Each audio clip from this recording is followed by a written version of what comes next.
the Constitution. I think the reason that he didn't want this out is because, first of all, he's all over the files. He's all over these emails. But no criminal wrongdoing. Doesn't matter that it's not criminal wrongdoing. It's embarrassing.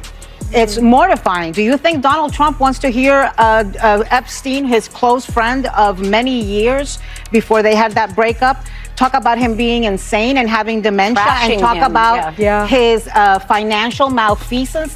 Remember, that is the thing that most gets to Trump. I woke up this morning, I'm in bed, my wife comes out of the bathroom, she's got her phone, she goes, Trump tweeted you should be fired again. I was like, oh. And then I went downstairs and made bagels for the kids. It's like, late last night, the Angry Orange posted, why does ABC Fake News keep Jimmy Kimmel, a man with no talent and very poor television ratings, on the air? Why do the TV syndicates put up with it? Also, totally biased coverage. Get the bum off the air. I'm the bum. I'm the bum. And he posted this, I think this is interesting, at 12:49 a.m., 11 minutes after the show ended on the East Coast, which is nice. He watches us live. Hi, Mr. President. How are you?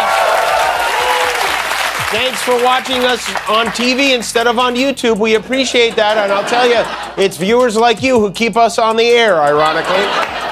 So, Donald Trump called for Jimmy Kimmel to be fired again, posted it on Truth Social at 12:49 in the morning, which Kimmel was quick to point out was exactly 11 minutes after his show ended on the East Coast. And Kimmel's response, pure gold.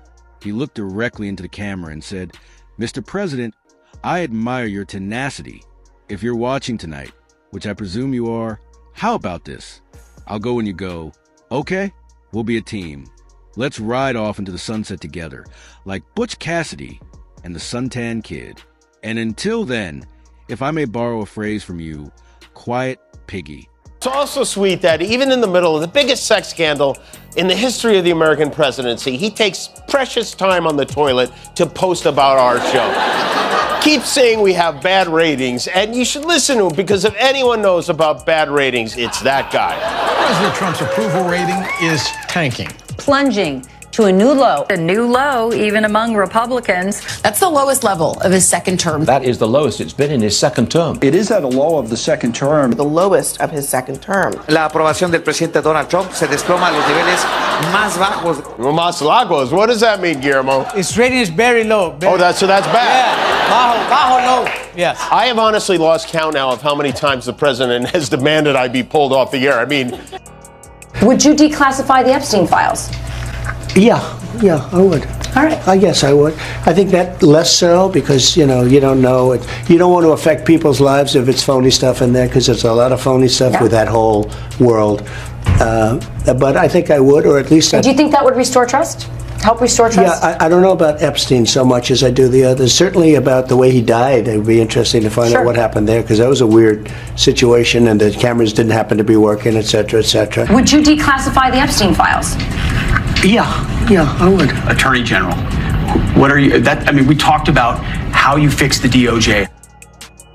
Man, talk about deceptive editing on an issue that isn't that what they sued CBS and 60 Minutes over? Now, if you don't know where that quiet piggy line came from, buckle up, because Trump actually called a female reporter piggy on Air Force One when she asked him about Epstein. Just looked at Bloomberg News correspondent Catherine Lucy and snapped, quiet, piggy. This is the President of the United States, folks. And Kimmel threw it right back in his face on national television. But here's the thing. Kimmel isn't fighting this battle alone. He's got backup from someone who's been absolutely demolishing Trump for almost a decade now, Kimmel Navarro. And when these two team up, Trump completely loses his mind. Yeah, but listen, the fact that, and it's absolutely true, I can attest to this. When Donald Trump attacks you, it's like the gates of hell open up and every little demon goes through them and comes at you. So yes, that part is true. Do I think she's afraid? I don't think afraid. And I have said from the beginning that we should give her the benefit of the doubt. It doesn't mean we forget QAnon conspiracies. It doesn't mean we forget Jewish space lasers. She never said Jewish space lasers. That's an important correction. It doesn't mean that we forget some, the way she acted at the State of the Union. It doesn't mean that we forget any of that. but it does mean that this is a new Marjorie Taylor Greene. I don't think she's got anything to win from this. Listen, her district, her congressional district in Georgia is plus 20 Republican. That means that, there's a lot more Republicans. If Donald Trump actually does choose to primary her, it could cost her her job. Well, isn't that the reason that most Republicans in Congress don't go up against her? And here's what she said. They're scared to lose their job. Here's and what she tweeted. Let me take you back to where Anna Navarro became a household name. October 2016, the Access Hollywood tape had just dropped. The one Trump bragging about grabbing women. And Anna Navarro went on CNN and did something nobody expected. She said the word on live television multiple times when Trump. Supporter Scotty Nell Hughes told her to stop using that word because her daughter was watching. Navarro fired back with one of the most iconic moments in cable news history. She said, "Don't tell me you're offended when I say that word, but you're not offended when Donald Trump says it." Talk about a snowflake, this guy. Every 5 weeks, he flips out and wants me fired. If you got this many threats from a neighbor, you'd have no problem getting a restraining order. The judge would be like, yeah, it sounds like the guy's nuts. Boom. It's disturbing. And you've done this before. You tried to get me fired in September. It didn't work. Mr. President, I admire your tenacity. If you're watching tonight, which I presume you are, how about this? I'll go when you go, okay? We'll be a team. Let's ride off into the sunset together like Butch Cassidy and the Suntan Kid. And until then, if I may borrow a phrase from you, quiet, piggy. Okay? We never stop. When people say that he was doing financial shenanigans. And it's also, listen, it is Trump's circle. Circles in New York and circles in Palm Beach. There are a lot of rich, powerful men who are maintaining a relationship. I don't know if implicated because, they were having all sorts of, but I'll tell you what they are implicated in. They are implicated in rehabbing Epstein's image after he had served jail. They are implicated in accepting him back in polite society after they knew that he was a registered sexual predator. Is that including Trump? No, listen, Trump by then they had gotten into a fight over a real estate deal. But let's remember what Trump said about Epstein in 2002. He likes women just as much as I do, and he likes them on the younger side. Bottom line here, and this is what should disgust us.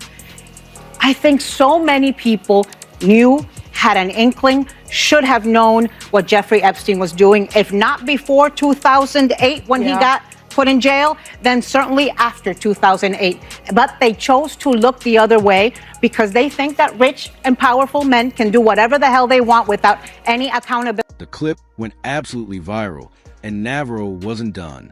A few days later, Hughes tried to compare Trump's comments to 50 Shades of Grey. Said, sex unfortunately sells as some kind of excuse.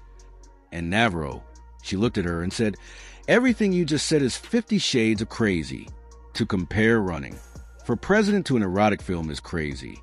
If he wants to be held to that standard, great. Then go write The Art of Groping. The Art of the Groping. That's the kind of line you simply cannot script. And that's been Anna Navarro's superpower ever since. Well, look, when I first saw the tweet this morning, I was frankly disgusted. I thought to myself, this dude has got such a fixation with women and blood. What is wrong with him? And then you remember that this dude, this disgusting dude, is the president of the United States. And you realize just how much he is diminishing the presidency of the United States. You realize that what he is doing is not just acting for Donald Trump. He's acting for all of us. He's acting for our president. And he is embarrassing. He is shameful. He is disgusting. And I'll say this about Republicans. I'm really tired of hearing words like disappointed, like disturbed, like I'm bothered, like I wish he wouldn't do it. It's time that somebody looks at the camera and looks at him and calls him up and says, listen, you crazy lunatic 70-year-old man, baby, stop it. You are now the president of the United States, the commander-in-chief, and you need to stop acting like a mean girl. She comes up with these devastating one-liners that cut right through Trump's nonsense. If you're enjoying this deep dive into how Kimmel and Navarro have been exposing Trump, make sure you hit that subscribe button and turn on notifications because we got so much more to cover. Fast forward to August 2024, the Democratic National Convention, and who do they get to host the second night? Anna Navarro, a woman who was a Republican strategist for Jeb Bush, a woman who worked with John McCain. And she stood on that stage and systematically compared Donald Trump to communist dictators. I think it's why this weekend he's also made a turn. I'm having a hard time following it on Venezuela and whether he's going to bomb them or negotiate with them. I can't figure it out. The Senate today sent the bill to the White House. Now, usually when Trump gets a bill, he declares bankruptcy and doesn't pay it. But this one, he's going to have to sign it, or at least he says he's going to sign it, which means there's about maybe a 12% chance he will. Trump hasn't been this nervous about signing something since Don Jr.'s birth certificate. She told the crowd, let's be serious. Donald Trump and his minions call Kamala communist. I know communism. I fled communism from Nicaragua when I was 8 years old. I don't take it lightly. Then she started listing what dictators actually do. They attack the free press and call them the enemy of the people. They put their unqualified relatives in cushy government jobs. They refuse to accept elections when they lose and call for violence to stay in power. Then she looked at the audience and asked, do any of those things sound familiar? She didn't even have to say Trump's name. Everyone knew exactly who she was describing.